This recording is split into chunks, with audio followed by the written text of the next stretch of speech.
agradecemos a aceitação do convite que nós fizemos, né? Hoje nós vamos tratar de um tema que nós reputamos de extrema importância, que diz respeito aos aspectos do contrato de representação comercial.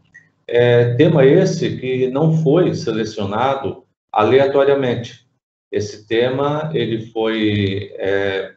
pontuado por conta da importância que ele possui no âmbito das relações comerciais e particularmente na cadeia, né, de vendas e que dá vazão a toda a produção que nós temos das nossas indústrias e que com isso faz girar a nossa roda da economia. Então, esse tema também, o contrato de representação comercial, ele acabou aparecendo como destaque também, porque reiteradamente a gente verifica com o atendimento às empresas que nós prestamos consultoria, que não raro, muitas questões que dizem respeito ao contrato de representação, eles acabam muitas vezes desaguando em questões até mesmo judicializadas. E isso, muitas vezes, né, são repercussões aí de grandes valores e muitas questões podem estar representadas e podendo ser evitadas de acordo com aquilo que estiver no contrato. Então, a seleção desse tema, apenas para fazer uma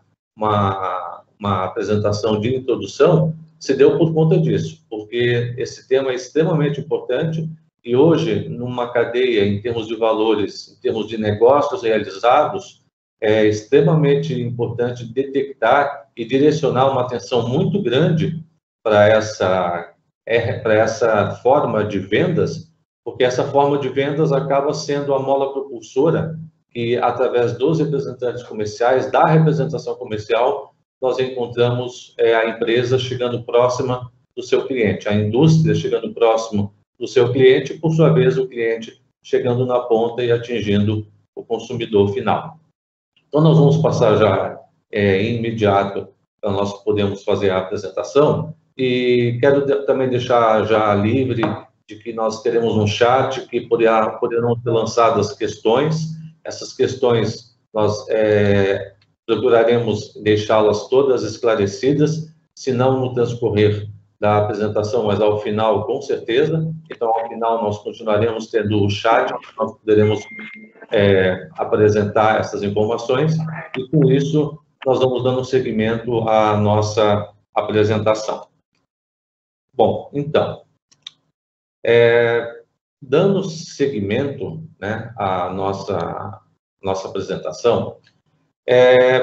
nós temos que contextualizar, né? Primeiro, como eu disse antes, que a representação comercial autônoma, ela possui importante papel na atividade econômica. Por quê? Porque é justamente através dessa cadeia, né, desta cadeia e atividade econômica, que são colocados os produtos que as nossas indústrias acabam produzindo. E neste cenário, o papel da representação comercial é executada de forma muito forte, porque é através desta cadeia de vendas que esses produtos, sejam da indústria, né, até mesmo de serviços, porque a representação comercial ela é de bens e serviços, conforme a lei determina, é através desta cadeia organizada, que inclusive é uma profissão regulamentada, chega à ponta no cliente e chega, por fim, ao final, no consumidor final. Então, é importante já, né, como eu destaquei, deixar muito claro essa situação, porque a representação comercial, ela em termos financeiros, representa um papel muito grande na questão da colocação dos produtos. Apenas para conceitualizar, é importante, como eu disse que a nossa representação comercial no Brasil, ela está regularmente regulamentada. Nós temos a nossa Lei 4.886 de 65, que no artigo 1º, essa lei já sofreu algumas alterações, mas na essência, essa lei, ela deixa muito claro, desculpa, só um minutinho, ela deixa muito claro, sem nenhuma dúvida, de que exerce a representação comercial autônoma a pessoa física ou jurídica, sem relação de emprego, que desempenha em caráter não eventual, por conta de uma ou mais pessoas, a mediação para a realização de negócios. Então, aqui nós podemos concentrar e já caracterizar quem é o representante comercial. Então, o representante comercial é aquela pessoa que vai intermediar negócios da empresa, da indústria, né, para chegar esse negócio, chegar este bem ao cliente, e aqui através do cliente chega ao consumidor final, e esse representante comercial, segundo a dicção da lei, a palavra da lei, ela pode ser tanto pessoa física como jurídica. O que nós verificamos, na grande maioria das vezes, é que são sempre pessoas jurídicas que exercem essa representação comercial. Claro, representações comerciais feitas através e constituídas através de pessoas jurídicas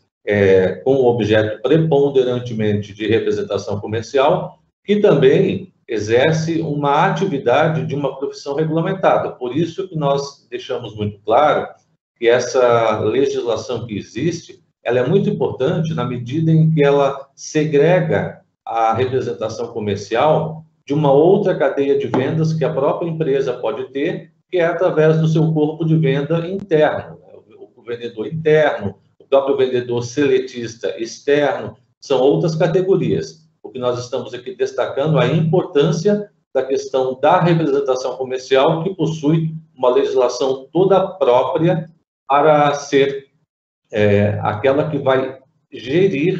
aquela que vai regular essa profissão que vai ser aproveitada pelas indústrias para que os seus produtos cheguem ao consumidor final, né? Adentrando e indo um pouquinho mais adiante, então nós temos aqui as características da profissão regulamentada do representante comercial. Pode ser pessoa física ou jurídica, mas como eu disse, na esmagadora maioria das vezes, é pessoa jurídica. Quando nós encontramos e nos deparamos com alguma questão de representante comercial, pessoa física, muitas vezes são contratos mais antigos e esses contratos acabaram se perfectibilizando no tempo. Então, eles atualmente permanecem, muitas vezes, como pessoas físicas, porque simplesmente no momento em que foram celebrados, foi feito desta forma. Mas, na maioria esmagadora das vezes, nós temos hoje as representações comerciais realizadas através de pessoas jurídicas, como eu disse antes, cujo objeto principal é a representação comercial, que é a intermediação de negócios. Outra característica importante, né, muito destacável, é que não há vínculo empregatício, ou seja, a profissão regulamentada do representante comercial, justamente por detectar uma questão da autonomia que é dada ao representante comercial, e através dessa autonomia ele exerce com plenitude a sua profissão de representante comercial, não há que se fazer uma confusão com o vínculo empregatício que poderia decorrer desta profissão como representante comercial em relação à empresa que ele está representando. Eu vou falar mais um pouquinho sobre essa situação adiante, quando nós tratarmos aqui de um elemento que pode ser identificado se eventualmente houver na relação de representação comercial entre representante e entre empresa representada, que é no sentido de que poderia haver um risco de haver uma caracterização de vínculo empregatício. Mas mais para adiante eu falo e volto a tocar nesse assunto. A outra característica da profissão regulamentada é que ela é exercida de forma não eventual. Então, ou seja, o representante comercial, ele é contratado no sentido de um contrato de representação comercial, não é uma atividade não eventual. O que é não eventual? Ela não é de vez em quando, ela é uma atividade que é feita de maneira contínua, então isso também é o que dá uma característica ao contrato de representação comercial. Outra característica muito importante é que o representante ele pode representar mais de uma empresa, né? Então, isso é muito comum, inclusive, um representante chegar em alguma empresa e dali partir para adiante e ir para outra empresa de uma outra área, de um outro setor, de um outro ambiente de mercado, e isso representa a não exclusividade que o representante tem diante da sua autonomia para exercer a sua função. Aqui eu posso já fazer um parêntese, um destaque que eu reputo importante, que é no sentido de que essa exclusividade não se confunde, essa não exclusividade não se confunde com a não exclusividade que o representante tem de vinculação em representação dos produtos, dos bens e serviços que são representados pela empresa e que ele está intermediando os negócios. Ora, por óbvio que ele não poderia estar fazendo um agenciamento de negócios, uma representação, intermediação de negócios de determinados produtos para uma empresa, ao mesmo tempo em que estivesse realizando essa mesma intermediação para uma outra empresa de outros produtos que sejam similares, semelhantes àquele que ele possui o contrato de representação. Então, esta não exclusividade é mais em relação à questão da autonomia que ele tem para representar em relação às empresas. Agora, uma vez assumido o compromisso contratual de fazer determinada intermediação, de fazer determinado agenciamento de negócios em relação a uma empresa e seus produtos, por óbvio, não pode haver uma concorrência desleal na medida em que ele venha a representar outra empresa com os mesmos produtos da empresa em que ele já estaria representando. A realização de negócios. Bom, essa também é a característica fundamental, né, que nós temos em relação à questão do representante comercial, na medida em que a função, o objeto, né, a natureza da relação constitui constitutivamente o agenciamento de negócios. Então, ele vai realizar a intermediação de negócios comerciais, por isso que se diz e se trata como o contrato de representação comercial, um contrato de natureza comercial, aonde o representante assume o compromisso perante a empresa representada de representar os seus produtos perante os seus clientes. Então, ele está agenciando negócios e, na medida em que ele faz essa atividade, ele está sendo um agente realizador de negócios. O objeto, então, da representação comercial, nós podemos também definir como sendo a promoção, quando nós falamos que se trata de agenciamento e intermediação. O representante comercial, quando ele está em campo, ele naturalmente possui dentro do seu escopo a condição, e é o desejo, né, que se busca através de uma representação comercial, a promoção, conquista e manutenção de um mercado consumidor e clientela. Porque é óbvio, né, que a empresa representada, quando contrata um representante ou determinados representantes, muitas vezes pode ser que ela esteja o contratando para atender uma determinada demanda específica, por conta de uma situação específica, que pode ter sido, inclusive, a ausência de um representante em determinada área, mas, seja lá como for, de qualquer forma em que essa intermediação de negócio for realizada, por óbvio que tem que estar em conta para o representante, e esse é o desejo, né, que a empresa representada possui, de que haja uma promoção e conquista de mercados, ou seja, abertura de novos mercados, para que essa abertura possa gerar expansão de negócios, porque a realização de negócios, nós vimos, é uma das características principais da condição do representante comercial, e é uma das condições principais do próprio contrato de representação comercial, que faz com que esse contrato, né, de parceria, que não é o nome de parceria, mas que acaba sendo de parceria, possa se perdurar ao longo do tempo, enquanto estiverem efetivas e naturais as condições para ambas as partes, para a representante e para a representada. Então, não só a intermediação, vendo sobre um modo genérico de falar e de entender a situação, mas a promoção e a conquista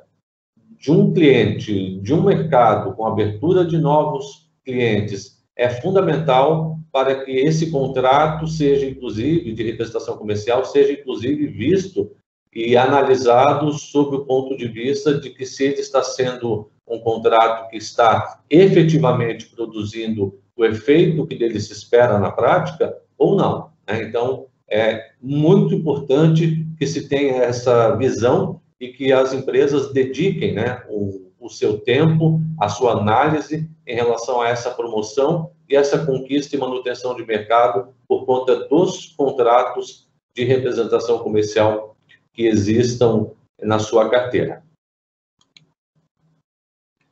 Uma questão que nós entendemos que é também de relevo, de destaque, diz respeito à questão de como identificar o representante comercial. Ah, mas como assim, como identificar o representante comercial? Bom, muitas vezes nós nos deparamos com questões, com perguntas que nos são solicitadas. Por exemplo, o representante comercial, ele pode usar uma camisa com a logomarca da empresa? O representante comercial pode ter cartão, né, de identificação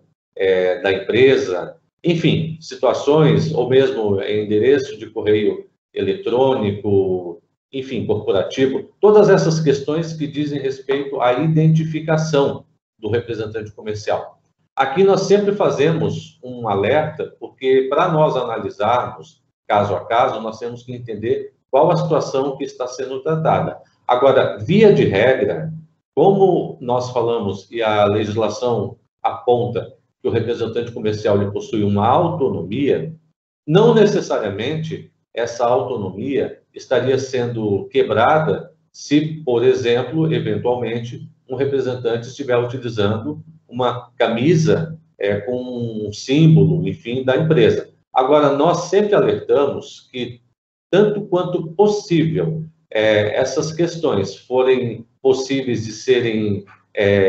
não operacionalizadas, ou seja, não colocadas como critérios de identificação, tanto quanto melhor. E outra situação que nos chama muito a atenção e que nós sempre fazemos as recomendações é de que toda a tratativa que vier a ser feita em relação ao representante comercial não seja feita na condição de pessoa física. Nós sabemos, obviamente, né, que, como eu falei antes, toda pessoa representante comercial, quando ela está constituída juridicamente, ela possui, naturalmente, como nós sabemos que a pessoa jurídica é uma ficção, né, ela possui uma representação que é feita através de uma pessoa física. Isso, lógico, é o representante pessoa física que vai lá no cliente, que tem lá a sua mala de produtos, ou que tem o seu catálogo de produtos. Eu falo em mala porque era muito comum antigamente o representante comercial chegar com aquela mala de produtos e abrir, onde ele abria, inclusive, modelos, protótipos, né? Hoje em dia, com a nossa cibernética que nós temos, essas malas, elas estão em dispositivos e com muito mais riqueza de detalhes. Então, eu me refiro à identificação que deva ser feita em relação ao representante comercial no tratamento contínuo e diário entre empresa representada e representante, na medida em que, quanto menos, né, possibilidades houver de se dar a conotação de que esse tratamento é um tratamento voltado para uma pessoa física, então, tanto quanto melhor. Nós recomendamos sempre, e nós temos já no jargão da representação comercial, uma questão de uma nomenclatura e uma abreviação que é muito utilizada e que auxilia, inclusive, lá na frente, se eventualmente houver alguma tentativa de caracterização dessa relação comercial como vínculo de emprego, ela auxiliaria, seria mais um elemento de indício para que essa relação comercial não pudesse, eventualmente, ser caracterizada como vínculo de emprego. E eu me refiro à abreviação ERC, ou seja, Empresa de Representação Comercial. Nessa questão da identificação, nós destacamos, então, que tanto quanto possível, em todas as mensagens, em todas as comunicações que forem feitas, que forem trocadas, seja através de e-mail, seja através de WhatsApp, seja através de qualquer meio de dispositivo de comunicação, seja identificado como empresa de representação comercial. Porque, ao se tratar desta forma, fica estabelecido para ambas as partes, representante e representado, que o núcleo dessa atividade é uma representação comercial. Tanto é que, então, a própria tratativa estaria se dando em relação a essa situação, ou seja, não correr o risco de falar, por exemplo, olha, João de Deus, vá lá naquela empresa, ou João de Deus, como foi o atendimento naquela empresa. Quando uma empresa é representada, ela pode, né, colher informações da atuação do representante. Isso, o colhimento dessas informações não é nenhum problema e não é invasão da autonomia ou perca dessa autonomia por parte do representante. O que nós destacamos é que, tanto quanto melhor, tanto quanto mais e possível, essa comunicação, inclusive para deixar registrado de que essa tratativa é uma tratativa entre pessoas jurídicas, como eu disse antes, logicamente representadas por pessoas físicas, fica mais, digamos, mais fácil, como mais um elemento para que essa eventual tentativa lá na frente, se houver, de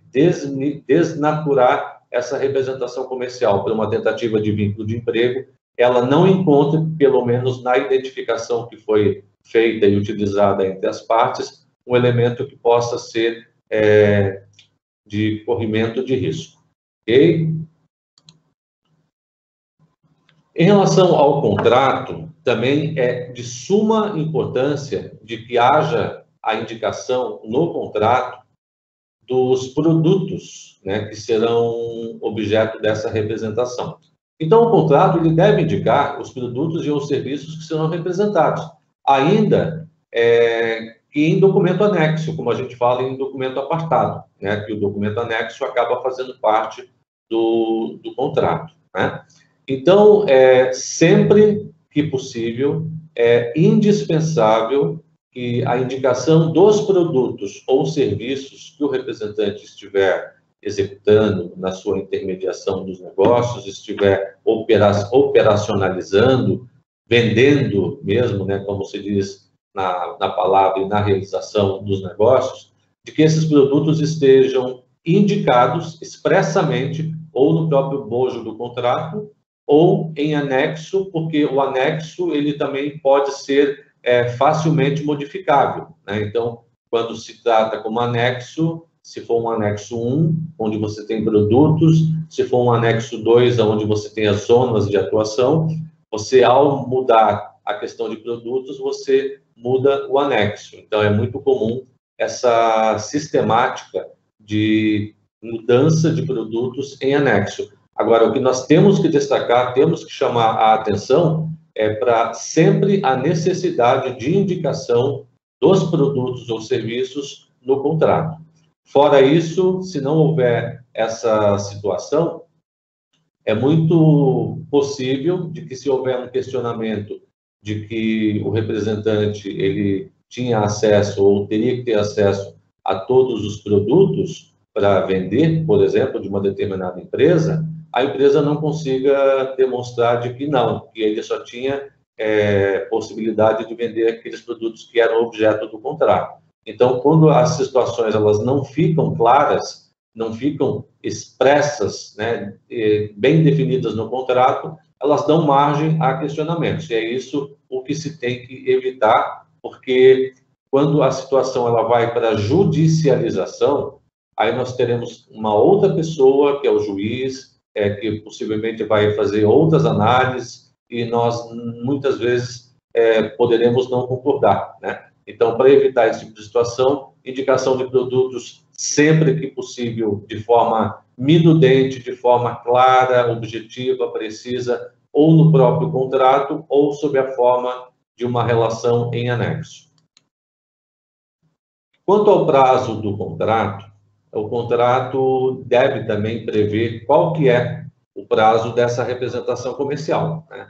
O que nós encontramos na prática, muitas vezes, e na grande, eu diria, maioria das vezes, pelo menos nos contratos mais atuais que estão vigentes, é o contrato por prazo indeterminado. Ou seja, a empresa representada contrata um representante e ele vai intermediar, realizar esses negócios de forma indeterminada para a empresa representada, e enquanto ele estiver na vigência deste contrato, a relação comercial de representação comercial, ela flui normalmente, né? Se eventualmente houver, é importante fazer um destaque, se houver uma contratação por prazo determinado, a lei, inclusive, permite essa situação, temos que destacar também que essa condição de prazo determinado, ao vencer, se não houver uma modificação, né, se não houver um término efetivo, né, e as partes não mais se dispuserem a nada, pode haver um entendimento de que esse contrato ele se transmuta em contrato por prazo indeterminado. A própria lei fala, inclusive, de que o contrato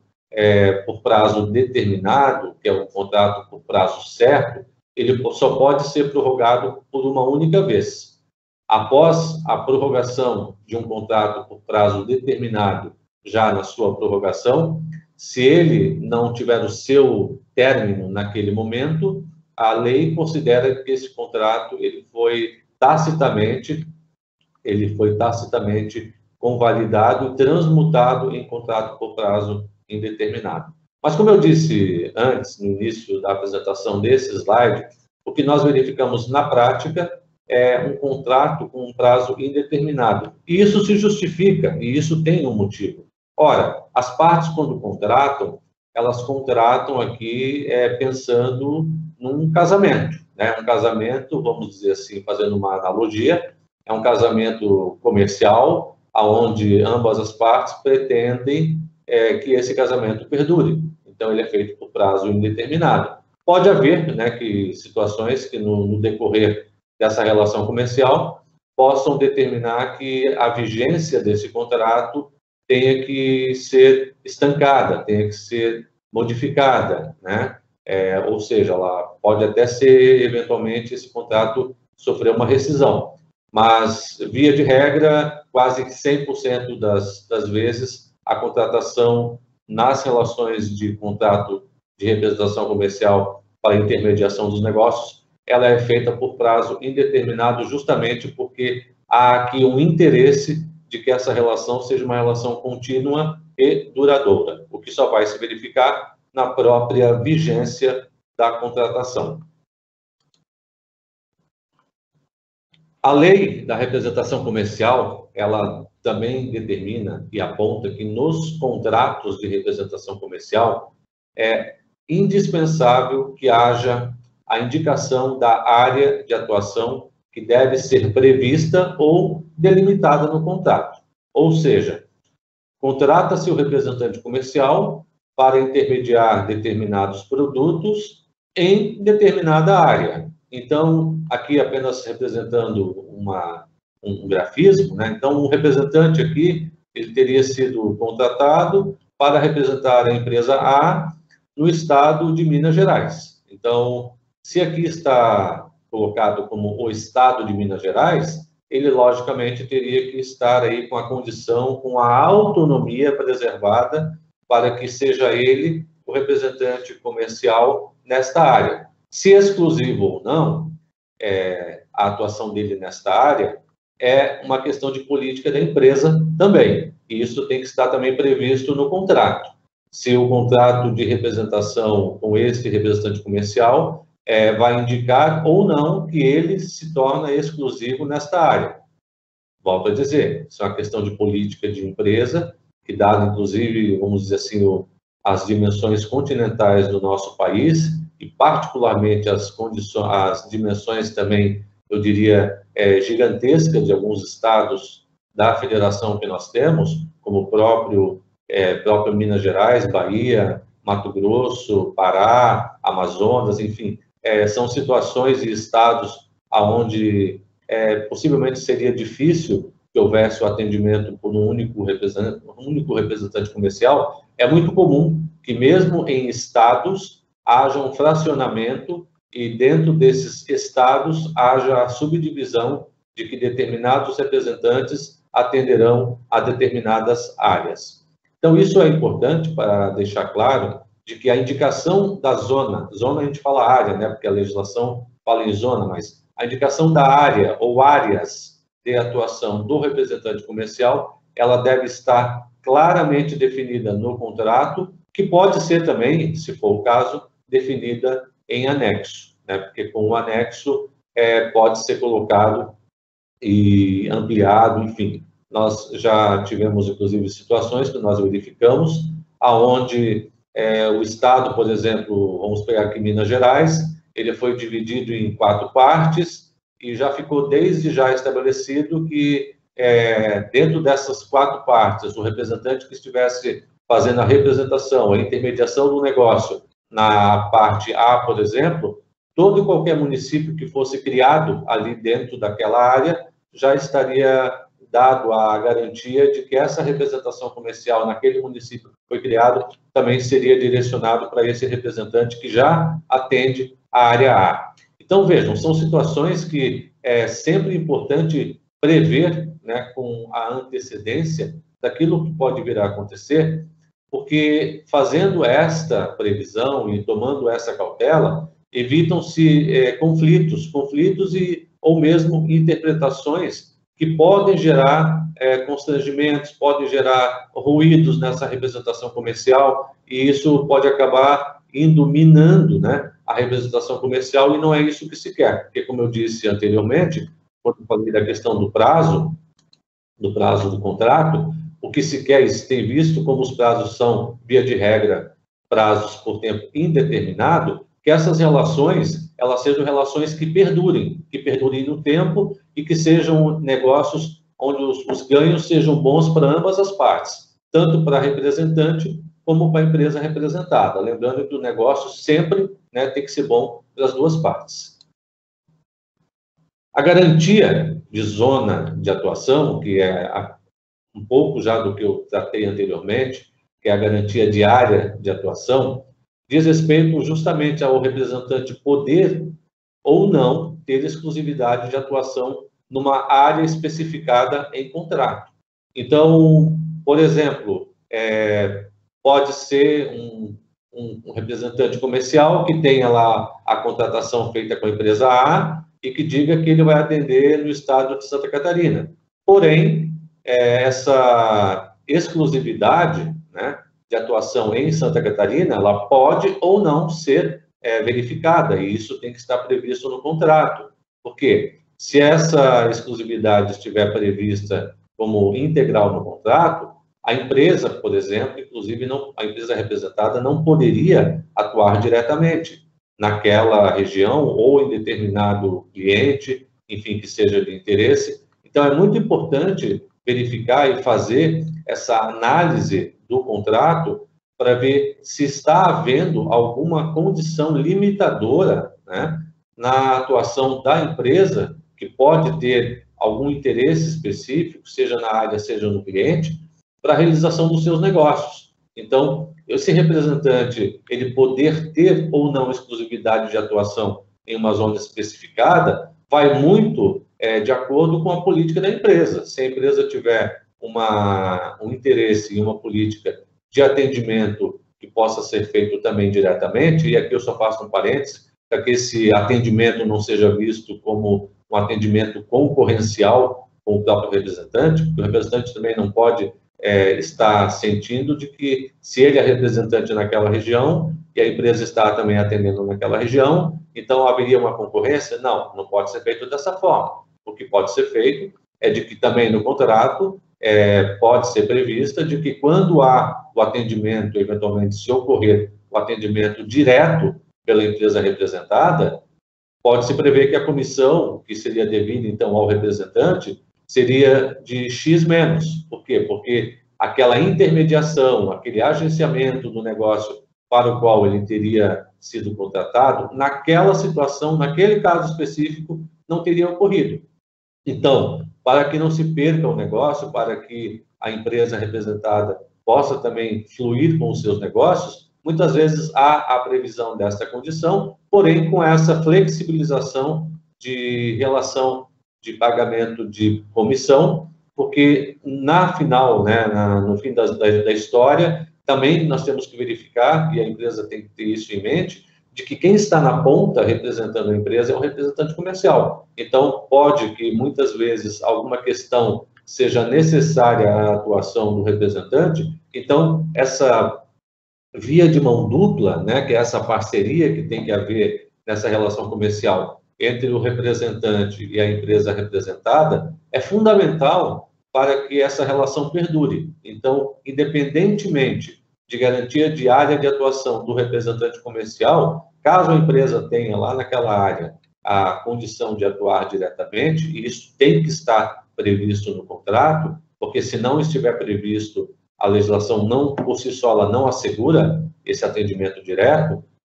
há a necessidade de que isso seja feito de uma forma bastante parcimoniosa, ou seja, harmoniosa, né? Para que isso não reste dúvida e não gere ruídos nessa relação, desculpa, comercial entre representante e representada.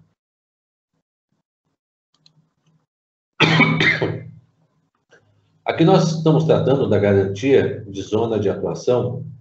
que diz respeito à exclusividade, ela poder ser total ou não. Quando nós mostramos o slide, quando eu falei da questão do representante que estava atendendo lá no estado da Bahia, é aquele exemplo, né? Então, essa exclusividade de zona, ela pode ser total ou não. Esse pode ser total ou não é a própria previsão contratual de atuação naquela área de outros representantes comerciais ou da própria atuação da empresa representada que poderá lá estar presente, fazendo e atuando de forma direta. Porque nós temos que sempre pensar, né, e ter sempre o foco de que o que importa, no final das contas, é a realização de negócios. Ora, o representante comercial, ele é contratado para realizar negócios. Por outro lado, ele não pode ser visto também como um impedimento dessa realização desses negócios, né? Então, por isso que nós destacamos que essa garantia,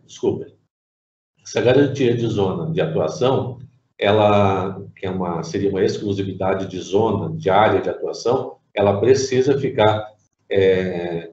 expressamente definida no contrato. A legislação, em relação a essa questão, ela diz de forma muito clara, né, de que na ausência de ajuste expresso sobre a exclusividade, ela se presume, né? Então, vejam, temos ali o indicativo da lei, né?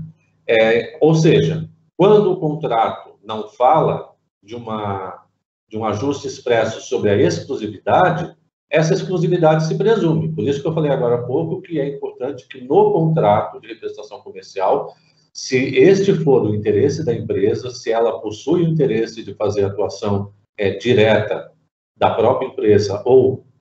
deixando uma porta aberta para que essa representação possa ser exercida por outros representantes, isso deve obrigatoriamente vir para uma cláusula contratual, sob pena de que, se não houver essa exclusividade, né, esse ajuste expresso, ele não ser presumível de acordo com o que diz a nossa lei da representação comercial. Um aspecto que diz respeito, logicamente, a uma questão de fundamental importância é o que diz quanto ao momento, né, em que o representante adquire o direito ao recebimento, né, da comissão com o pagamento, né, em razão do agenciamento dos negócios que ele fez, né? Segundo a lei, ele adquire o direito com o pagamento dos pedidos ou propostas, ou seja, segundo a legislação, o representante ele teria direito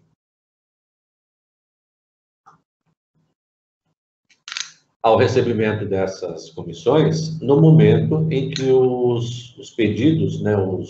esses agenciamentos, essas propostas, forem pagos, né? Ocorre que é muito comum, né, isso também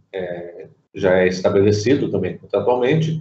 que haja um fracionamento do pagamento dessas comissões, ou seja, uma parte no faturamento e outra parte na liquidação. Aí, quanto de percentual num e quanto de percentual no outro, isso também pode ser objeto de tratativa no contrato, e o que se quer destacar é que quando não há essa tratativa no contrato, na ausência de ajuste no contrato quanto a isso, vai se buscar o que a lei diz. E se o que a lei está dizendo é que o representante adquire o direito à comissão com o pagamento dos pedidos, na ausência de um ajuste contrário quanto ao recebimento das comissões, vai se aplicar aquilo que a lei está determinando. Mas, volto a dizer, é muito comum, na maioria dos contratos que nós encontramos hoje, a verificação de que esses pagamentos ocorram uma parte no faturamento, na emissão dos pedidos, e outra parte quando do pagamento desses pedidos, ou seja, do faturamento junto ao cliente e o recebimento pela empresa representada desses valores que foram objetos dos negócios que foram realizados. Um aspecto que diz também respeito e que a lei da representação comercial trata como uma questão de suma importância é acerca da rescisão do contrato de representação. Bom, o contrato de representação comercial é um contrato de natureza comercial celebrado entre partes que, e não obstante, como eu falei antes, o desejo seja de que ele perdure, de que ele seja um contrato contínuo, perene, né, enquanto estiver bom para ambas as partes, pode, por determinada situação, esse contrato, uma das partes tenha interesse em fazer a sua rescisão, né? E aí a lei determina algumas condições e algumas situações. Quando a rescisão do contrato, ela se dá por iniciativa do representante, ou seja, o representante meio que, então, pede para sair da relação comercial, e ele informa, ele avisa, né, a empresa,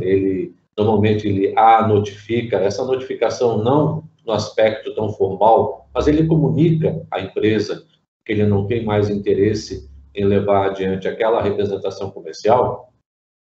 A legislação diz que quando essa iniciativa da rescisão se deu por iniciativa do representante, o representante não tem direito à indenização de 1/12, que é a indenização de 1/12 a que ele teria direito numa eventual indenização, como indenização de uma rescisão, caso a empresa representada ela fizesse essa rescisão,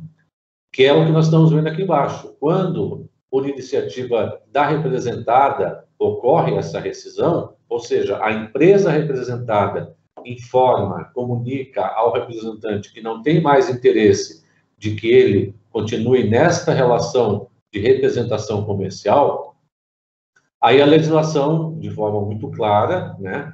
aponta, e isto tem que estar também previsto no contrato, independente de se não estiver previsto no contrato, a lei determina, mas a legislação diz que essa é uma condição que deva estar prevista no contrato, que quando a situação da rescisão se dá por iniciativa da representada, da empresa representada, aí sim, na apuração dos créditos do representante, ele terá direito a uma indenização correspondente a 1/12, que esse 1/12 é sobre todas as comissões que ele recebeu durante a vigência do contrato de representação comercial. Esses valores devem ser valores atualizados, valores que devem ser, quando pagos, no momento da rescisão, pagos de forma atualizadas monetariamente. E caso a empresa tenha comunicado o representante que não tem mais interesse em que ele represente, né, que ele esteja nessa representação comercial, e isso foi de forma imediata, ou seja, o representante não cumpriu nenhum aviso prévio, ele também tem direito ao recebimento de uma indenização correspondente a 1/3 das 3 últimas comissões recebidas, das 3 últimas comissões a que eu me refiro, as 3 últimas comissões dos 3 últimos meses que foram de direito do representante anteriores àquele que ele está fazendo e sendo objeto da rescisão. Então, resumindo, rescisão de contrato de representação comercial por iniciativa do representante, ele não tem direito à indenização de 1/12. Rescisão de contrato de representação comercial por iniciativa da empresa representada, ele tem direito à indenização de 1/12, calculada sobre a base de toda a comissão que ele recebeu durante a vigência do contrato de representação, não importa se é 1, se é 5, se é 10 anos, todas elas concorrão à base de cálculo para o cálculo dessa indenização de 1/12, e esses valores são devidamente atualizados para se chegar ao valor devido. E também a questão do aviso prévio, como eu falei agora, se a rescisão foi de imediato, ele também tem, o representante, direito a uma indenização correspondente a 1/3 sobre o valor das 3 últimas comissões dos 3 últimos meses anteriores à rescisão contratual. Quando se fala em rescisão, é importante dar uma atenção especial às condições de rescisão por justa causa. Quais são as situações que a legislação aponta que poderia haver uma rescisão de contrato de representação comercial por parte da representada em relação ao representante, que podem implicar numa rescisão por justa causa e, em sendo dessa maneira, o representante deixar de ter o direito ao recebimento de indenização. O que ele teria, tão somente, é o direito ao recebimento das comissões que seriam devidas, né? Falando, inclusive, e deixando já claro, de que quando se fala em rescisão de contrato de representação comercial, no momento desta rescisão, ele tem que receber todas as comissões vencidas e vincendas, né? Então, num caso aqui de rescisão por justa causa, ele receberia comissões vencidas e vincendas, e não indenização de 1/12 ou aviso prévio indenizado. Em relação à justa causa, a legislação coloca que quais seriam as condições que dariam à empresa representada uma situação de configuração de justa causa por parte do representante para que seja esse contrato rescindido sob essa forma, de justa causa. A desídia do representante em relação às obrigações contratuais, ou seja, a desídia, aqui, ela busca um pouco a analogia daquilo que é encontrado na legislação trabalhista, embora nós não façamos essa confusão, mas a desídia aqui, essa expressão desídia, ela tem a mesma conotação que tem na CLT, quando fala em desídia do empregado, do artigo 482, para demissão por justa causa. Que a desídia nada mais é do que um afrouxamento por parte do agente em relação às obrigações que foram assumidas. Ou seja, na prática, o representante que deixa de realizar as atividades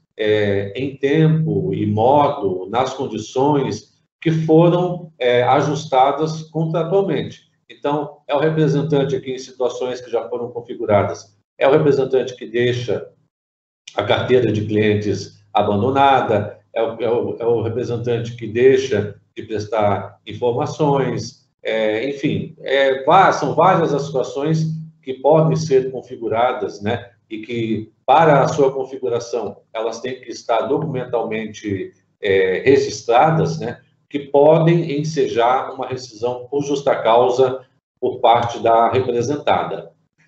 Outra condição que é motivadora de uma rescisão do contrato de representação comercial por parte da representada são as práticas de atos de descrédito do representado, ou seja, aquele representante que, ao mesmo tempo, está representando a empresa representada, mas que ele está, eventualmente, no mercado, verificado, isso tem que estar comprovado, né? Todas essas questões têm que ficar comprovadas, de que ele estaria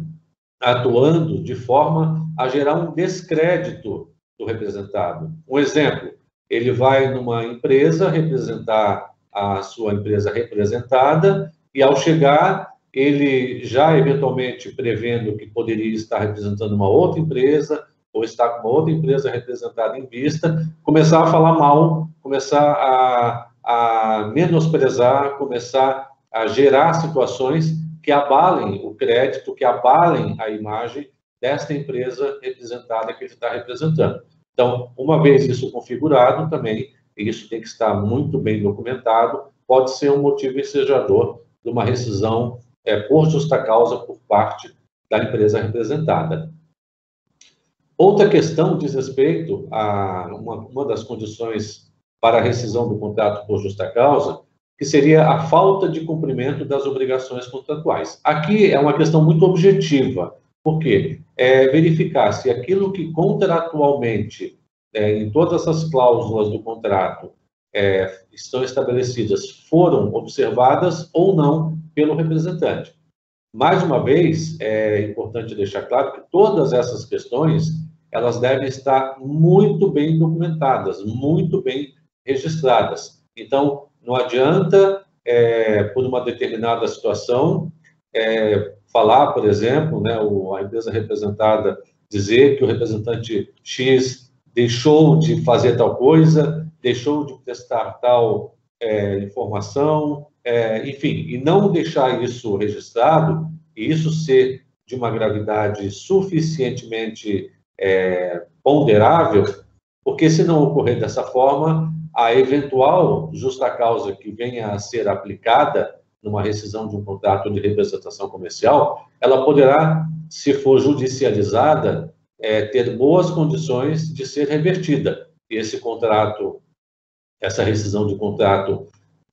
por justa causa, ser interpretada como sem justa causa e o representante ter direito, não só além da indenização do 1/12 que ele não teria recebido, mas eventualmente até a questão de dano moral ou algum outro prejuízo que ele possa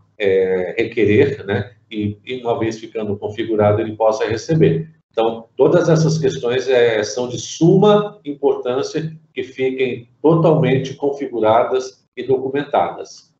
Uma outra condição que é colocada pela legislação para que possa e que pode, né, levar à rescisão do contrato de representação comercial diz respeito à condenação do representante definitivamente por crime infamante. Ora, essa questão, ela não é assim, tão usual de nós verificarmos, né? Porque a condenação definitiva diz aqui porque estaria dando o sinal de que ninguém pode ser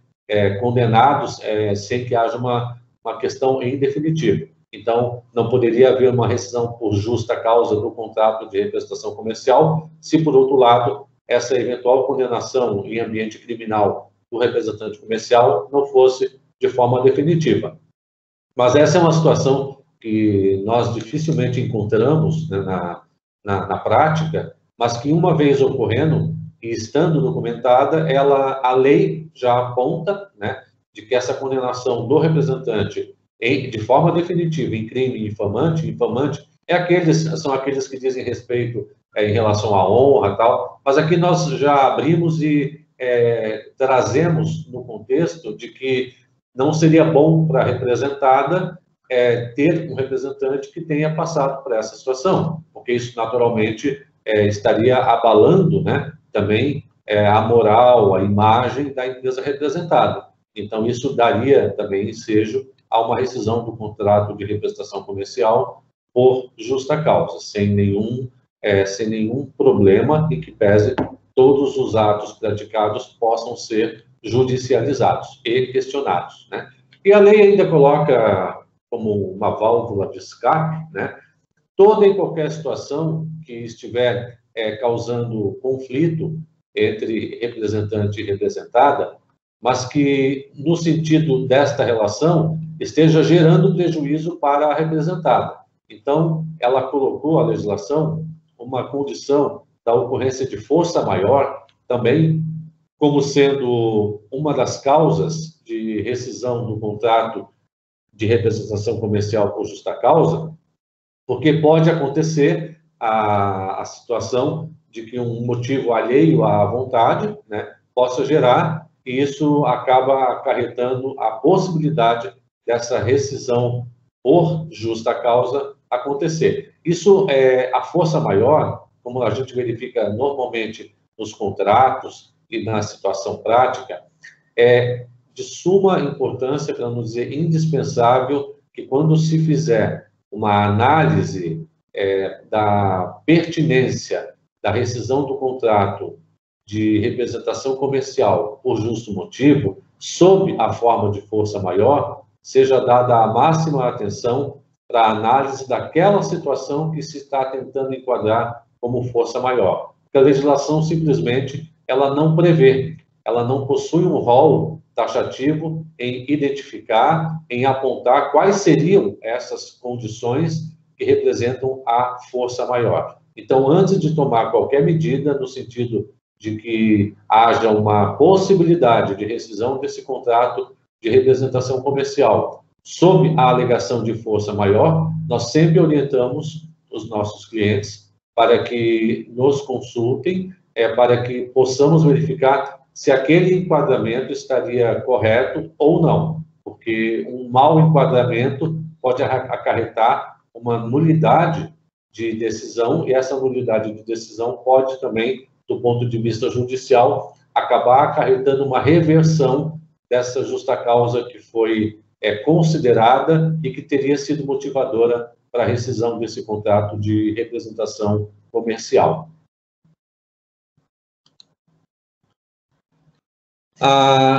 Como eu disse antes, a rescisão por justa causa, ela não confere ao representante o direito ao recebimento, à indenização de 1/12 a que ele eventualmente teria direito, caso a rescisão fosse feita por iniciativa da representada, e nem também relativa ao aviso prévio. Então, havendo a configuração da justa causa, a lei aponta de forma expressa que o representante não tem esse direito. E aqui nós temos que fazer também uma observação, que é importante, assim também é a interpretação dos nossos tribunais. Então, uma vez configurada a justa causa de uma rescisão contratual de um contrato de representação comercial, a lei e a jurisprudência, que são os tribunais, as decisões dos nossos tribunais, já interpretaram e já configuraram e já deixaram pacífico de que nesta situação de rescisão de contrato de representação por justa causa, não há o pagamento, não deve haver o pagamento de indenização de 1/12 e nem também de aviso prévio.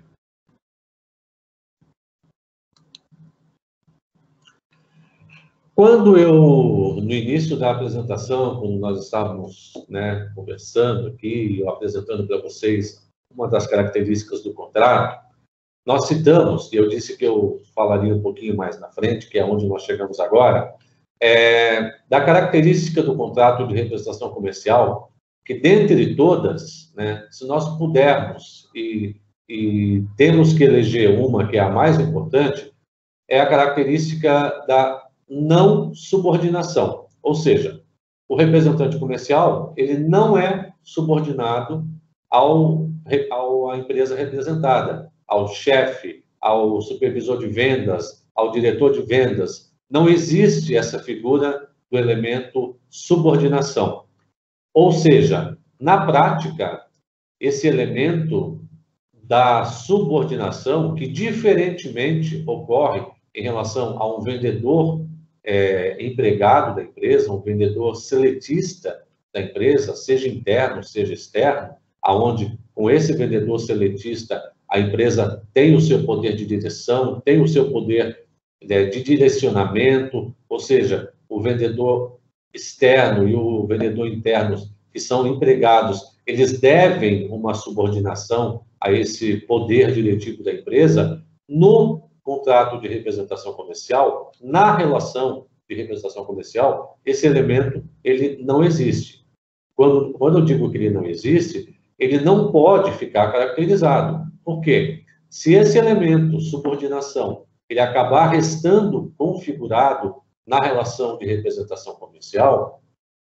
aí o contrato de representação comercial, ele corre um sério risco, mas sério mesmo, de ser desnaturado, de poder ser desnaturado de uma relação comercial para uma relação de emprego. E por que isso? Porque a legislação comercial, da representação comercial, a Lei 4.886 de 65, aponta de forma muito clara de que um dos elementos da condição de representante comercial é a sua não subordinação. Ou seja, o representante comercial, ele é contratado, através dessa relação, para agenciar negócios. Nesse agenciamento de negócios, ele tem total liberdade, é ele que vai fazer o roteiro dele, é ele que vai arcar com as despesas de carro, de manutenção, de equipamentos de informática, ou seja, ele arca de forma ampla e total, plena, com todos os custos, com todas as necessidades que são inerentes à sua condição de representante comercial. Então, ele, ao fazer isso, ele está demonstrando que ele tem autonomia. E essa autonomia, ela não pode, de forma alguma, ser atingida por um elemento subordinativo, ou seja, a subordinação, ela não pode contaminar essa autonomia, que é uma das características mais fundamentais que são verificáveis em relação ao contrato de representação comercial. Isso por quê? Porque também na jurisprudência já está assente, já está pacificado de que se o representante comercial ele for tratado como um empregado, ou seja, se ele estiver sendo subordinado a ordens, a fiscalizações excessivas, quando eu digo fiscalizações excessivas, eu estou me referindo não às visitas que o representante comercial pode fazer no revisor da empresa para auxiliar algum negócio, não particularmente em relação a isso, mas às cobranças, basicamente, que podem eventualmente ser feitas. Então, ordens que eventualmente podem ser dadas via e-mail, via WhatsApp, via áudio, enfim, aplicação, eventualmente, de cobranças, de penalidades, aplicação, muitas vezes, de situações de colocação do representante em situação de desconforto, reunir todos os representantes e começar a fazer cobrança, que seriam cobranças direcionáveis, no sentido, quando no poder de direção mais aos vendedores seletistas internos ou externos, enfim. Então, assim, só para deixar claro de que a Justiça do Trabalho dá a esse elemento subordinação, se ele está presente ou não na relação da representação comercial, a máxima importância para caracterizar qual vai ser o divisor de águas que vai apontar para que esse contrato, se ele estará sendo um contrato considerado como efetivamente de representação comercial, ou se um contrato que é mascarado, e ele seria um vendedor externo sob o manto de uma pessoa jurídica que estaria ali, então, sendo apenas colocado para redução de pagamento de tributos, encargos trabalhistas e previdenciários, que é o que normalmente se busca quando uma representação comercial entra com uma ação, né, na Justiça do Trabalho para poder buscar essa caracterização. Então, hoje em dia, é muito comum, no término de uma relação de representação comercial, o representante comercial ajuizar uma ação de natureza trabalhista na Justiça do Trabalho, buscando o reconhecimento da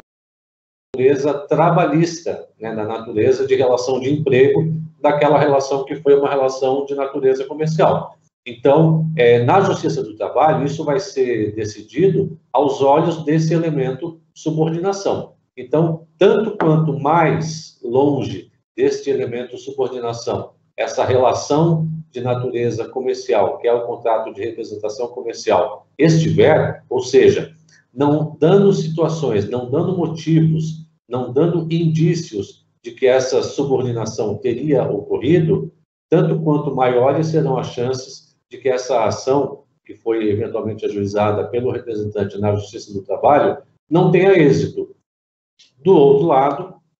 se houver pelo representante a condição, isso também de prova, né, documental, eventualmente documental corroborada com provas testemunhais de que havia cobrança, havia, enfim, determinadas situações onde o elemento autonomia para ele estaria sendo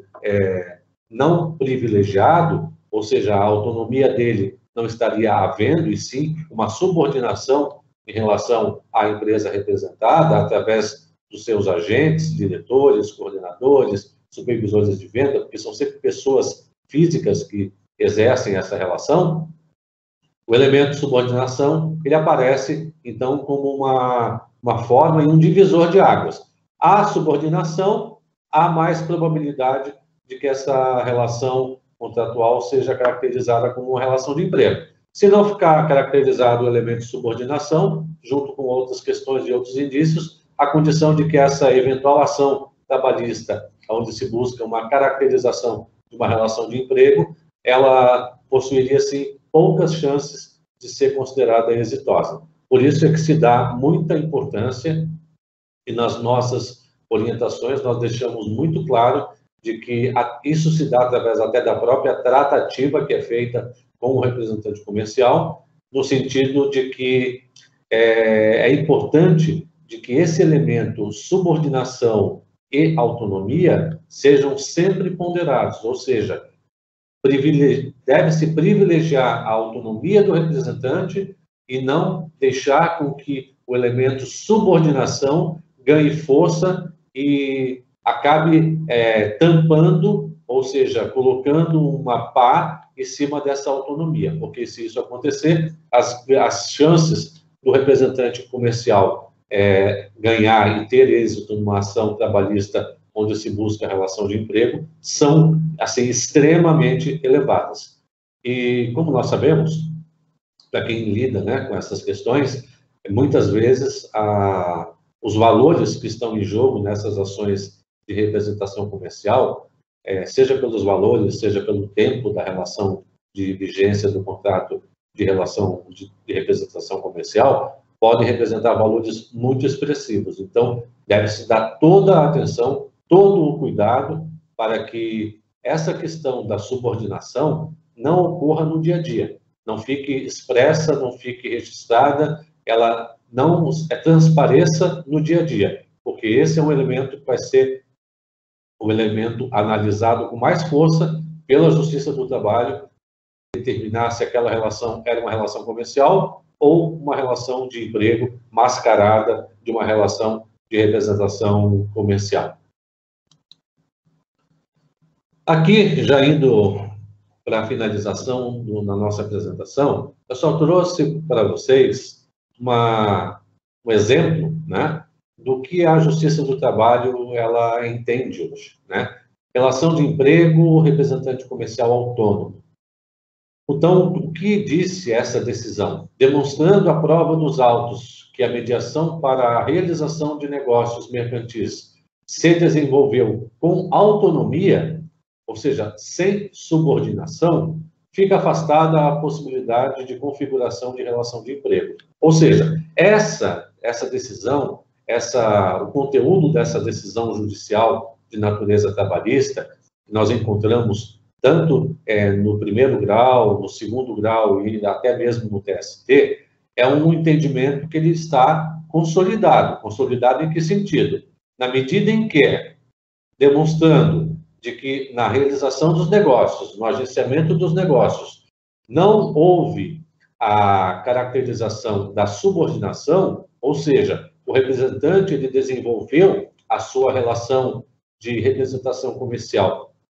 com autonomia, que é a autonomia que ele tem de dizer aonde ele vai, fazer o seu roteiro, se hoje ele vai trabalhar representante comercial ou não, não tem problema. Se ele ficar uma semana, eventualmente,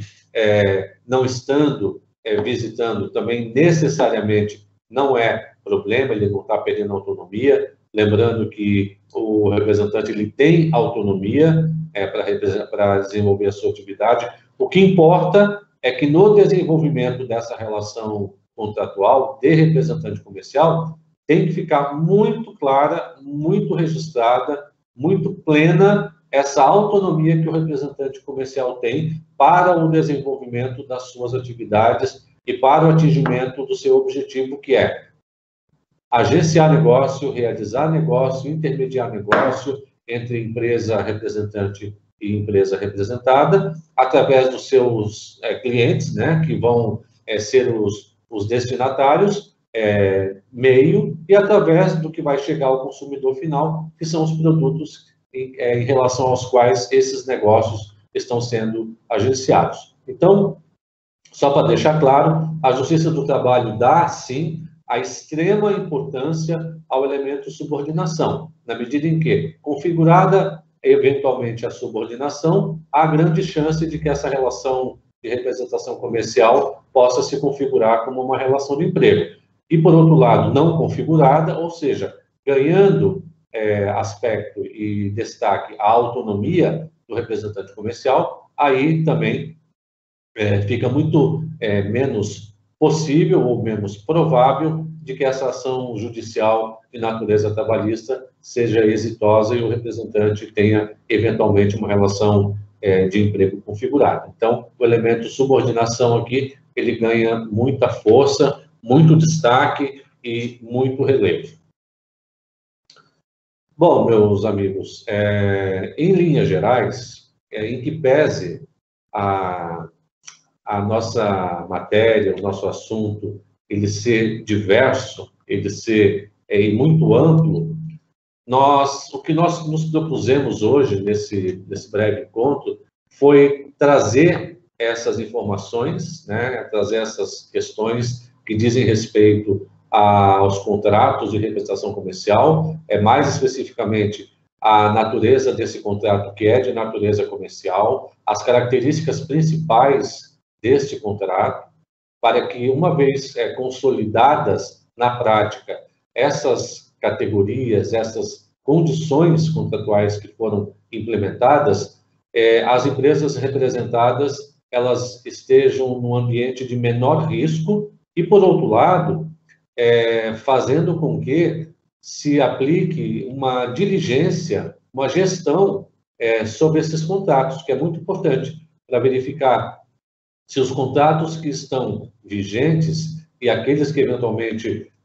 forem celebrados, doravante, enfim, eles estariam adequados não só à questão legal, mas também à questão das políticas da empresa, porque a legislação dos representantes comerciais, ela dá também um certo espaço para que se possa trabalhar em muitas questões que dizem respeito a questões que podem ser favoráveis às empresas representadas. Então, é sobre essa questão que nós tratamos. Eu deixo a palavra agora, e nós temos um chat ali para podermos socializar. Eu agradeço imensamente a participação de todos. Quero fazer, sem antes, um agradecimento especial à nossa equipe aqui do escritório, particularmente e um agradecimento especial à Sheila, que nos assessorou desde o início, desde a confecção dos slides até mesmo as questões de apresentação. Então, com isso, nós entendemos que estamos cumprindo um papel importante na nossa relação junto ao mercado, junto aos clientes, no sentido de orientar, né, aquilo que a legislação está demandando em termos de relação contratual, de relação de contrato de representação comercial, e propiciando também que as empresas possuam cada vez mais informações e possam ter condições mais plenas, mais efetivas de estabelecerem políticas e estabelecerem gestões acerca das questões de natureza de relação de representante comercial. Eu agradeço a todos, dou essa apresentação por encerrada e podemos continuar ali no chat, que quem tiver dúvida, pergunta e quiser participar, nós estaremos aí dando seguimento desta maneira, ok?